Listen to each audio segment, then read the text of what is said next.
Il Consiglio regionale che sta votando il bilancio del Veneto ha in programma tagli per 7 milioni e mezzo di euro al sociale, che si aggiungono ai 58 milioni e 600 mila euro di tagli statali, una somma di 66 milioni di euro che azzera letteralmente capitoli di spesa particolarmente sensibili come quelli dedicati ai minori abusati o alle donne vittime di violenza. La denuncia arriva dagli assistenti sociali del Veneto che per la prima volta hanno convocato una conferenza stampa e un'assemblea per rendere pubbliche le loro preoccupazioni. Noi chiediamo che possano fare una scelta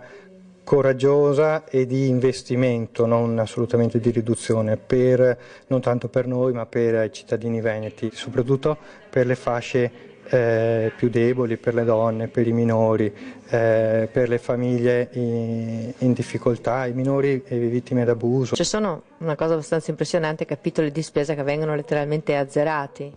Assolutamente sì, azzerati o comunque con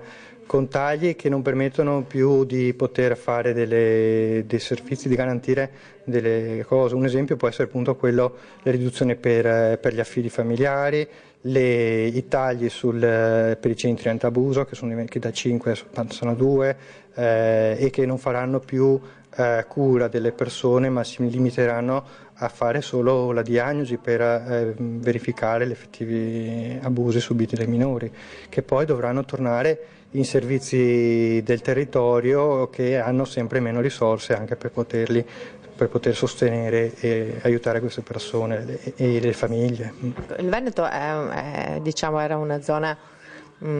privilegiata da un certo punto di vista per i dati anche sull'affido familiare, anche questo rischia in questo momento?